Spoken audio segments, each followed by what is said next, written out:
May you find happiness and peace, and may your home stand the test of time. Hello guys, welcome back to my channel. My name is Mary. Today I'll be reacting to Kirk talk ring around pro-liberal college students. So without further ado, let's get started. I just kind of wanted to come here to gain some perspective, but I am a disagreeer. So seeing that we talked about the housing market and we talked about, the price of college, right, going skyrocket in America, if we look to our European neighbors, we're seeing them do a lot better in this sector, and that's because of centralized policies that America hasn't even started on yet. And yet you want like a free market kind of like solution. So how are we failing, and how is Europe succeeding? Well, yeah, I don't accept the premise, but I appreciate I don't think Europe's succeeding. But let me ask you a question. Do you think that there's too many people going to college in America? I do not. Okay.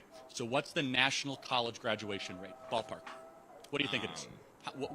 People going in to how many people graduate? Get a diploma. Again, I'm not too familiar with the amount. That's okay. That's fine. 59%. So 41% of people that go to college don't graduate.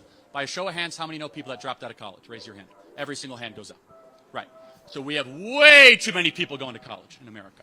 So my first belief is that we have to decline college enrollment dramatically in this country. I'd say, well, Charlie, what are you going to do? Well, I will agree with you on one thing. It's where the Germans get right. It's that we need more welders and plumbers, electricians, police officers, entrepreneurs, and people that work with their hands. And a lot less people that are kind of in the cloud studying postmodernism, right? So I think college is a racket, largely. I think it's a scam. I think that young people are told to take classes that have no relevancy to their own degree. So let me ask you, have you taken classes that just you think are kind of a waste of time, or do you think it's all just been phenomenally meaningful? I feel like it's a step in like the right career, right? You get the right amount of like technical skills, and it's also the right amount of soft skills necessary for the career that you're going into. And I feel like saying that people shouldn't be enrolling in college is actively saying that some people just don't deserve to go to college. And I don't feel like that's the case at all. I mean, I think college makes you poorer, makes you less happy, and less likely to flourish. So let me ask a question. Show of hands in the room. We'll use the democracy thing, right? How many of you have felt that you took a class that was a total waste of time, waste of money, and all that? Okay. I mean, so this is a scam, man. Like, if I was a financial regulator, I would. This is like Bernie Madoff stuff, man. It's like every question I ask, yep, I know people that dropped out. Yep, I took classes that don't have any relevance to your degree. And so the question is, what is the purpose of college, right? So if every college was like Hillsdale College, I'd probably agree with you. If you guys were studying Socrates, Plato, Aristotle, getting deep into the classics, rejecting postmodernism, understanding the beauty of the American founding, then so be it. But like if we have to have these like extended discussions of like Jacques Derrida and Michel Foucault and black-only dormitories and what is critical theory, you guys are getting ripped off.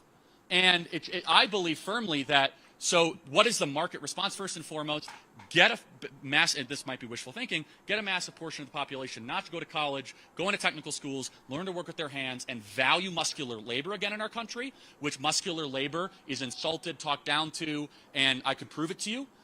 Go to a suburban family, anyone, maybe in Cherry Creek or in Centennial or whatever. If you go to a regular suburban family, if you get a mom in private, she'll say, I just don't want my kid to work construction. Every suburban mom will say that. No matter what, I don't want my kid to sweat for a living. And okay, that has created a hyper-educated, very unwise generation that's super in debt and has pieces of paper and they mean absolutely nothing. Right? So it's a generation that has borrowed money they don't have to study things that don't matter, to find jobs that don't exist. So to answer your question, the whole thing's a racket.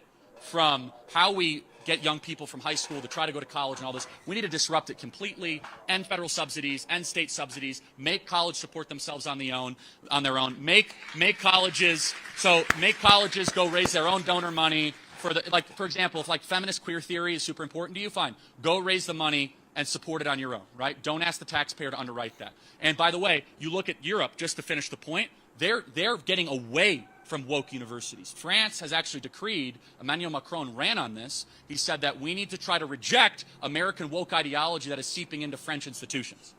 So to kind of use your own example, Europe's rejecting the very same thing that I believe has infected American higher education. Thank you for being here tonight. I appreciate it. Thoughtful question. Thank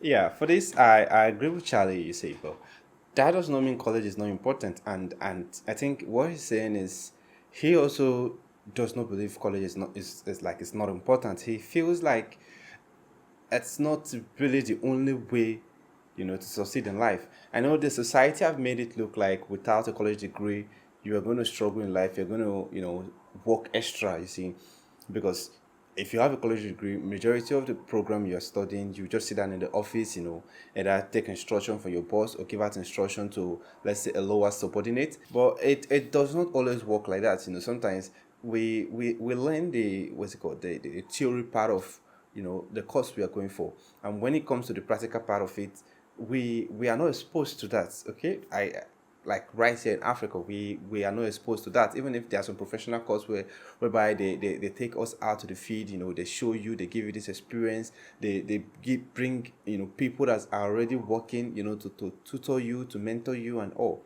But still, I feel it's not enough because when you go out to the job market, no one is going to employ you and just tell you, okay, this is your work, start working. I'm employing you as a clerk, start working. I'm employing you as an accountant, start working. They would walk you through the process. They will explain everything to you. So same way you can explain things to a layman and the layman will catch up. Well, it all depends on how you catch up things easily. The difference between a guy that went to college and a layman is that you've been taught majority of the thing, in theory. So now when you are being, exposed to this in practical, it's like you already have idea of what you're doing. But a layman might not have the idea except they brush him through the process. But anyway, I feel that if you compare the costs to the benefits, it's way too much. Like the cost is way too much because you're spending like thousands of dollars. Sometimes these thousands of dollars are all done just to acquire a degree that you might not use, because based on Charlie, he said almost 49% of people that acquire that degree are not making use of it. And I'm a living example. Well, maybe for now I'm not making use of it, but maybe later in the future I might make use of it. But the only advantage is, you see, it's for you to have an upper hand. It's just like, let's say if the opportunity comes and you see a good job that's going to pay you, you can go back and use your college degree. But if you don't have that college degree, that opportunity will pass. So that's just the advantage I'm saying. It's better to have it than when you need it, you don't have it. Well, when he said, as how many of you have studied course you don't need, or let's say borrowed course, we call that borrowed course. I raised up my hand because yes, there are so many courses that we were being forced to study. Even if I know that they are trying to like make us think wide, and broaden our mind. But I feel like they were not necessary.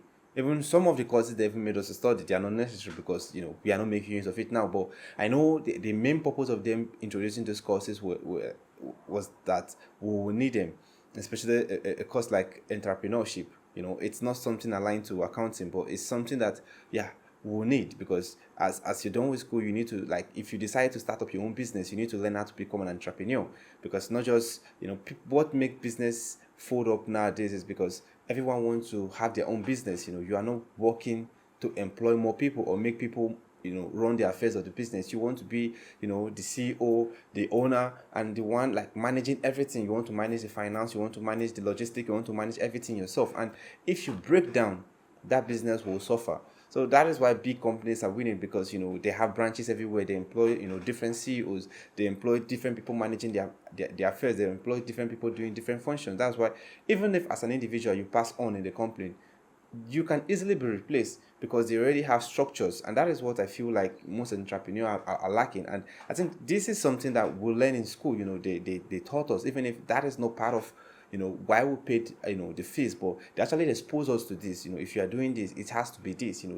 Don't be selfish, don't do this, because I know as a starter you might try to take things slow, manage everything. But as soon as the business starts making more and more profits, it's better to hire more hands, because they said two heads are better than one. So if you have more people thinking for you, or helping you with the thinking, the business is going to grow more and more.